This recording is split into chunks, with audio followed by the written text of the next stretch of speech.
K102, Wake Up Crew, Donna, Muss, Fish, that's shutting Detroit down. Somewhat of a pretty good lead in here to our next guy who's on the line with us, just legendary, Hank Williams Jr. How you doing this morning? Good. How y'all? We're doing great, Great. We're really excited to hear what you've got going on. We know you got a new single, Red, White, and Pink Slip Blues. Mm-hmm. Kind of fits into the whole, our country's current economy and all that. Yeah. Tell us about the song. Well,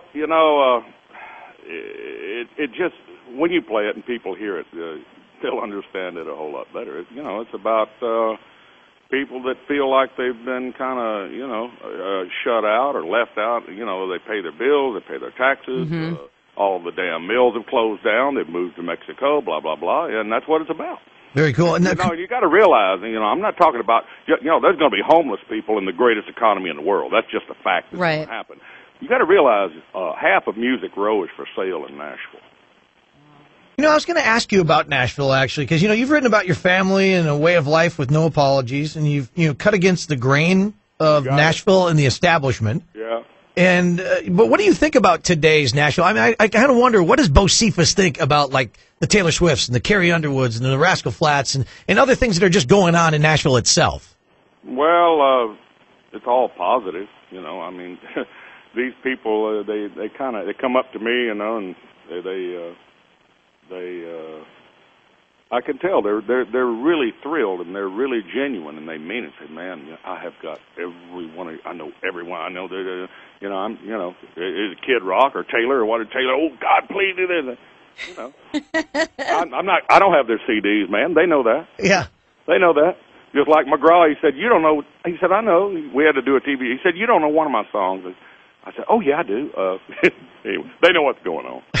They know what's going on, cousin. and yet you received the Johnny Cash Visionary Award 2 years ago in front of a lot of people like that, your peers or, people who are newer in the business. I mean, that had to be a really, really special moment for you. It was very special, yeah. The BMI Icon Award this past November was damn special. And you got the Cliffy Stone Pioneer Award just at the ACMs, too. Well, okay, yeah. I've got a case full of awards, Hoss. So is there one that means the most to you? Listen to me. You know what the greatest reward is? What's that? When you go to that hospital with those NFL players and that 10-year-old kid looks up at you and he says, oh, my God, you're the man, but that's the greatest award in the world. That is awesome. That's great. The biggest one. The others are nothing compared to that. You're very involved with the Republican Party. You make no secret of that. With your McCain-Palin tradition that you did, which was cool. Yep. You ever think about running for a political office? Yep. You gonna? It's so slimy up there, and I don't know. I love my hunting and fishing, But, maybe you could clean things up though, and still get the hunting and fishing in. Yeah. Well, most of those guys, they don't show up anyway. They go vote a couple of times. They're not there. But yeah, I've got a new song about Keep the Change, but I've written so many songs in the last 10 months, they're just coming out of me, just like this new CD. It's just loaded. And I don't know, there's some special things going on. We are in a completely, we're in a time in our country that there's going to have to be a lot of adjustments made. Because, people don't realize that. What do you mean half of Music Row is for sale? Well, it is. And these doctors' offices over here, so are they. Part of Detroit looks like a ghost town, a lot of these little towns. Places in Minnesota, I'm sure, everything's shut down. That's what this song is all about. And this is coming from an album that is going to be out when, this summer? June 16. Awesome. Very cool. And you've got a contest going on right now, too, which is really a cool idea, the Bo Cephas bailout. Yeah. Tell.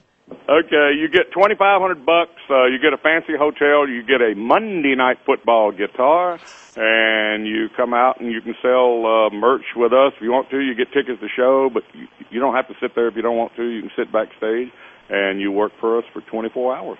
Oh, that's very cool. How fun is that? Great. Oh, God, and being on the road, I would bet there's some great stories and parties that go on through that. You think? Yeah. You are a legendary partier, and like in maybe the last 5 days, you wouldn't believe who I take turkey hunting, cousin. NFL quarterbacks, some guy named Kent Rock, yeah.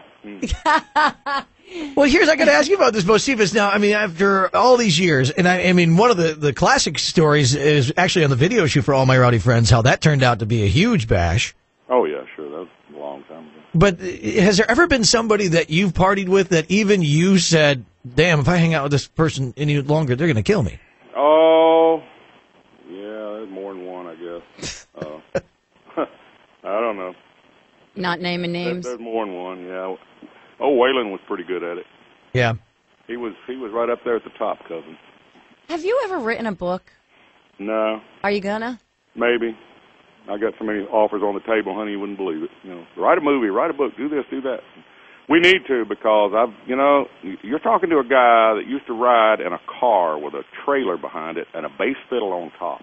Oh my gosh. We're talking 1957 and 58. And now, it's 20 shows a year, when, where, and who I want, and jets here and jets there, and yeah, it's a little different.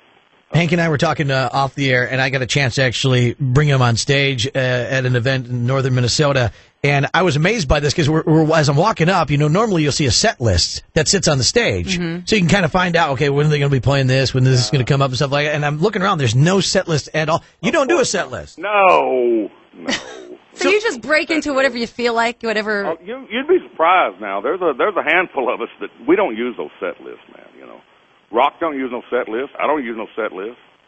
But you got to be spontaneous. Yeah, he just starts playing. Hank, you'll just start playing, and the band just has to figure out what the hell song it is, right? You got it. And from what, 1957, 58, that's a lot of songs to remember. Yeah, and if I go over there to the piano, they know something's going to happen. I grab the fiddle, they're going to do that. If I have the harmonica, well, they're going to do. Give me the slide, give me the dobro.